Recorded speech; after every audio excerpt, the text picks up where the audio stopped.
नमस्ते, मैं doctor M Guha, consultant spine surgeon working in Siliguri. लोगों के मन में अक्सर ये सवाल पैदा होता है कि स्पाइन सर्जन क्या बस स्पाइन की सर्जरी करते हैं और कोई ट्रीटमेंट मोडेलिटी या कोई इलाज क्या अवेलेबल नहीं है।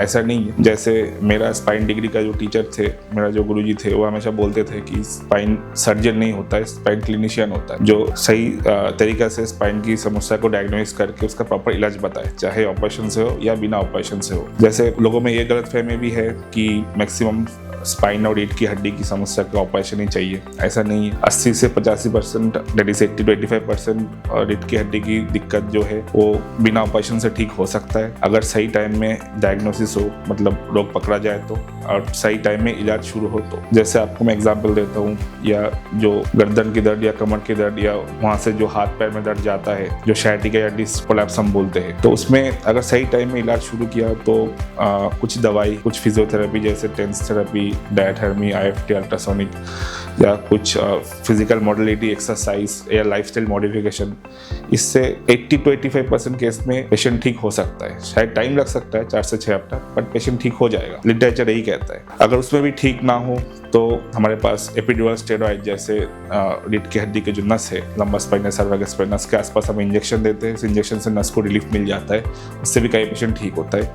शायद 100 में से 5 पेशेंट को ऑपरेशन की ज़रूरत पड़े, वो भी अगर सही टाइम में इलाज शुरू ना हो तो। दूसरी बात, जैसे हमारे देश में जो बहुत कॉमन है रीढ़ की हड्डी का ट्यूबरक्लोसिस या इन्फेक्शन या टीबी, वो भी अगर सही टाइम में डायग्नोसिस हुआ, सही टाइम में बीमारी पकड़ा गया, तो टीबी का जो दवाई है, एंटी ट्यूबरकुलर ड्रग्स या ATT, उससे कई 80 to 85% पेशेंट ठीक हो सकता है, क्योंकि टीबी का जो कीटाणु है, जो मवाद बनता है अंदर, वो टीबी की दवाई से ठीक होता है। ऑपरेशन तब बनता है जब उस मवाद की वजह से हाथ पैर चलना बंद हो जाए या पेशाब बैठने की ताकत खत्म हो जाए, जो कि मैक्सिमम 5 से 10% होगा। तीसरी बात, जैसे स्पाइन का डिजेनरेटिव डिस्क डिजीज हो या सर्वाइकल माइलोपैथी हो, अर्ली स्टेज या एकदम शुरू में पकड़ा जाए, तो उसमें भी कई बार ऑपरेशन की जरूरत नहीं पड़ती है। और जैसे चौथी बात, जैसे स्पाइन का ट्रॉमा या फ्रैक्चर, अगर माइनर फ्रैक्चर है या अगर मेजर फ्रैक्चर भी है, बट स्पाइन का स्टेबिलिटी, हमें लगता है, स्पाइन सर्जन को लगता है कि स्पाइन जो फ्रैक्चर है वो स्टेबल है, वो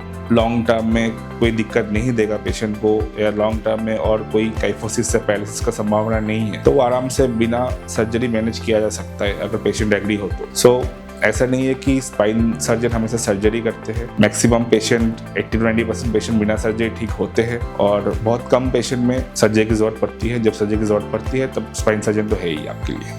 थैंक यू।